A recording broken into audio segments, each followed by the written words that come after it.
Hello, friends, and welcome back to Stories About Entitled People. But before we begin, best way to support our channel is to leave comments, like, and subscribe with the turned-on bell so you don't miss the new video every single day. Here we go. Karen doesn't realize who I am.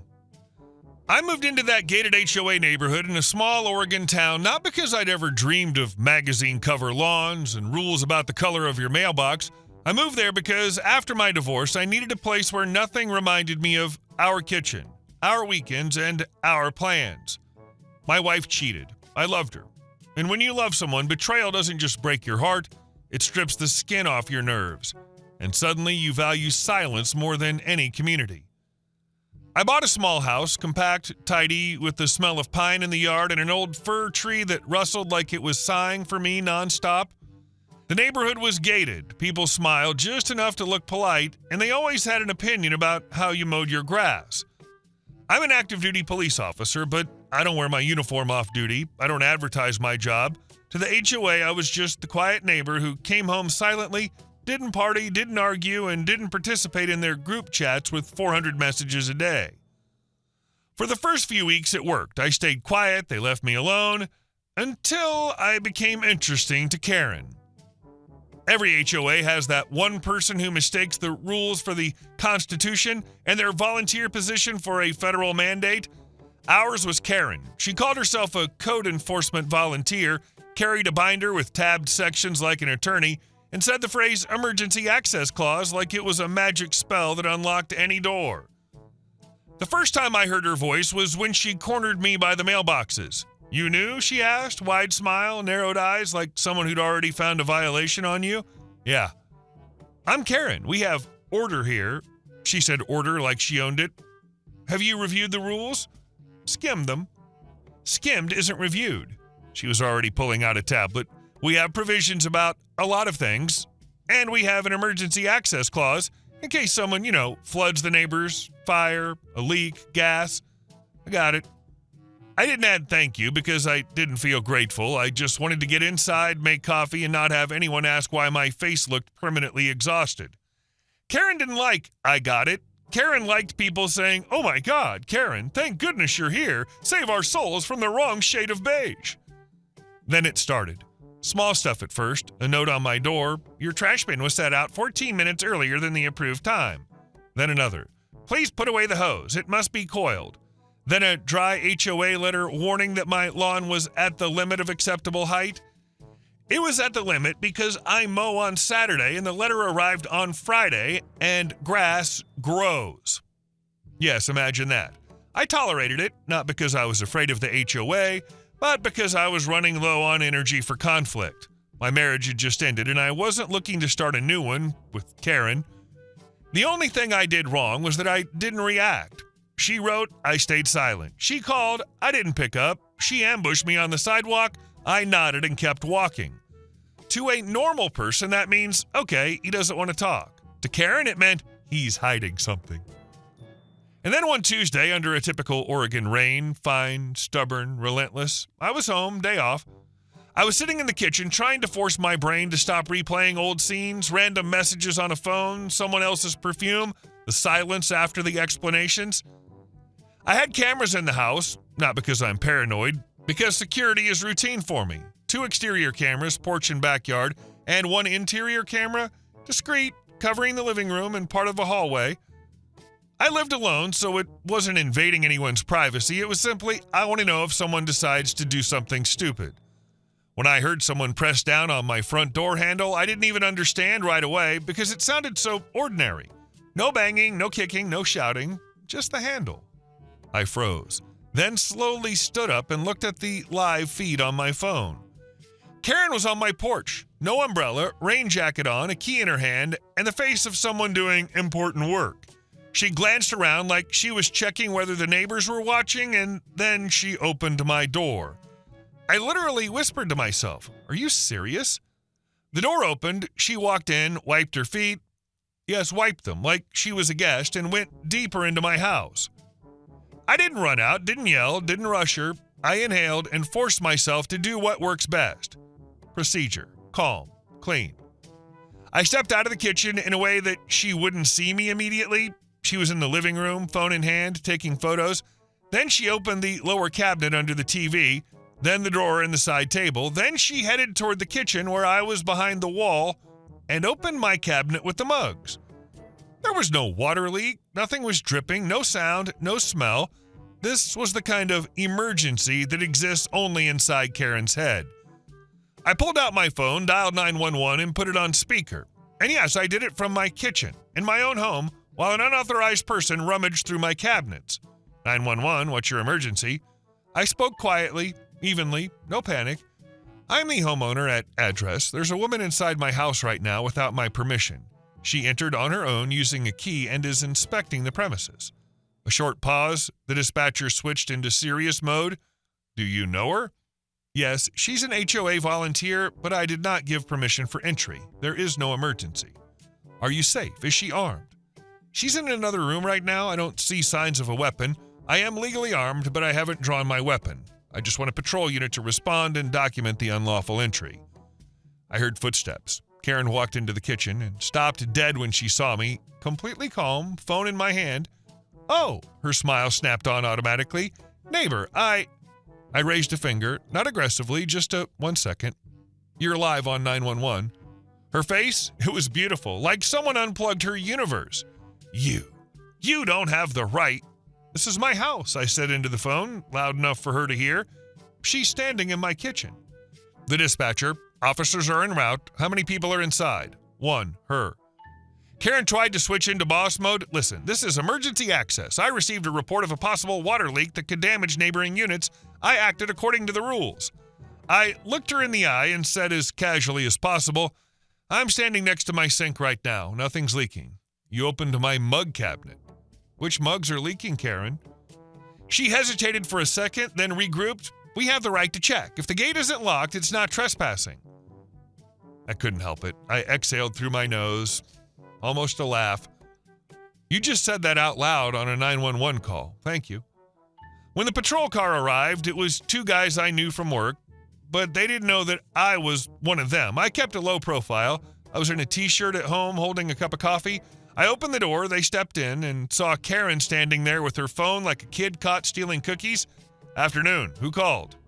I did, I said calmly. This is my house. She entered without permission. There's no emergency. I have cameras. Karen jumped in fast. Officers, I'm a HOA volunteer. We have an emergency access clause. I have the right to enter. The younger cop looked at me. Sir, you're the homeowner? Yes. The older one looked at Karen the way you look at someone who thinks parking rules come with diplomatic immunity. Ma'am, you just confirmed you entered without permission. What exactly was the emergency? I was told there might be a leak. Who told you? I was informed. By whom specifically? That's not important. The older cop sighed. It is important, because if there's no leak and you're inside a residence without the owner's permission, that's trespass. Karen fired back. HOA rules, they're higher. No, he said very calmly, the law is higher. HOA rules are contractual agreements between homeowners, not police authority, and not permission to go through someone else's cabinets. I pulled out my wallet, opened it, and showed my badge and ID, not to show off, just to make everything even more formal and clean. I'm an officer too, just not in uniform, and I want this handled properly. Silence. The younger cop blinked. Oh, sir, sorry. It's fine. Just do your job.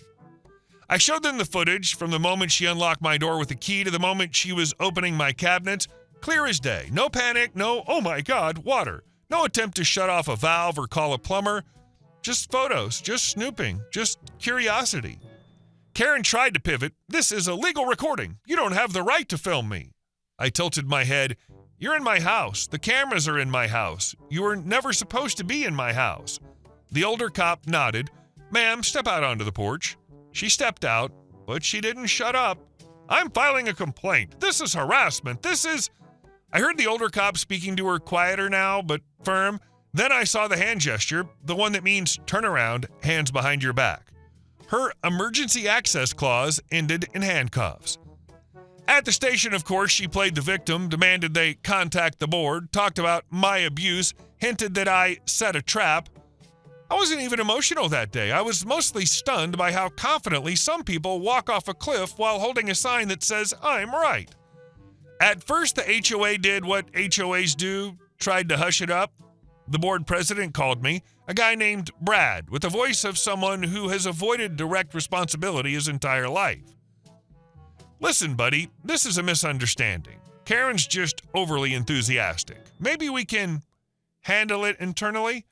No, Brad, I said flatly, this isn't internal. This is unlawful entry into a residence. But she thought there was a leak. If she thought that, she would have called a plumber, or at least checked under the sink. She opened my mug cabinet. Do your bylaws include inspecting mugs for leaks? Brad went quiet. The lawyers talked fast because video has a way of making versions very short. The HOA offered compensation and a written apology. I wasn't trying to bankrupt them on principle, but I wasn't going to swallow it either. We agreed on an amount that covered my attorney fees, new locks, upgrades to the security system, and most importantly, reflected the violation of privacy. Karen got kicked off the board with a sound like her ego finally hit bottom. The criminal side ended predictably for her. Criminal trespass, court, fines, probation/conditional sentence. In other words, the judge did not appreciate her enthusiasm, and a no contact, no trespass order barring her from my property. The best moment was in the courthouse hallway when she hissed at me, "You ruined my life." I answered quietly, "No, Karen, you just walked into your own consequences." Honestly, the story could have ended there, but an HOA is like a horror movie. If you think it's over, you just haven't heard the basement door creak yet. A month later, I got served papers, a civil lawsuit, filed by a few board members, and of course her friends, claiming that I illegally recorded a private person, provoked the situation, caused reputational damage, used my official position even though I was at home in shorts, and the only service involved was my coffee maker. My attorney read it and asked, "Are they serious?" Yes. He smiled the way people smile when the other side just walked in carrying a gift basket. Good, and we'll file motions. And we'll ask the court to award your fees because this is, softly put, ridiculous. The judge in our county was a man in his 60s with the kind of face that had seen every flavor of human stupidity and no longer had the resources to be surprised. But this time I watched his eyebrow rise on page 1. The plaintiff sat there like, "We exposed the conspiracy of the century." Their attorney talked about privacy, traps, misconduct. I sat calmly, hands on my knees. My attorney put a flash drive on the bench along with printed copies, the 911 call record, the patrol report, the criminal case disposition. The judge asked the plaintiffs, "So you're claiming the defendant unlawfully recorded your colleague inside his own home, which she entered without permission?" The plaintiff's attorney started, "Your Honor, under the HOA rules, there is an emergency access clause." The judge raised a hand. "I don't care what your HOA rules say. I'm asking something simple. Was there an emergency?" She believed there might be. Was there or wasn't there? No. The judge slowly took off his glasses and looked at them like they were adults who'd come to court to argue that gravity is an HOA opinion. "Then explain to me," he said. "Why are you here?" Their attorney launched into reputational harm and claimed I used the fact that I'm an officer. The judge turned to me. "You called 911 as a private citizen?" "Yes, Your Honor. I was in my own home." "Did you shout, threaten?" "No, I simply called the police." "Was the camera installed prior to the incident?" "Yes." "Was it hidden?" "It was an interior camera, yes, but it's my property inside my residence. I live alone." The judge nodded, then looked back at the plaintiffs, and his face had that same look I've seen in interview rooms 100 times. "You just said it yourself, and now it's too late." "So," he summarized, "your colleague unlawfully entered someone else's home. She was recorded by a camera inside that home. The homeowner called the police. There is a criminal case establishing there was no emergency, and you came here to say he's guilty because she got caught?" The courtroom went silent. Someone in the back row quietly snorted. The judge leaned forward and, without raising his voice, said a sentence I'll remember for a long time. "I only have one question. What the hell's going on here?" He dismissed the lawsuit almost immediately. Then my attorney stood and said, "Your Honor, we move for fees and costs because the claim is frivolous and, in our view, filed to pressure and punish the defendant." The judge looked at the plaintiffs like he was about to explain the obvious to grown adults. "Do you realize you're wasting the court's time because you want revenge on someone for not allowing you to break into his home?" One of the women, the loudest one, blurted out, "But if we can't control people, then what's the point of an HOA?" The judge raised an eyebrow again. An HOA is not the police. An HOA is not a court. An HOA is not an excuse to invade a home.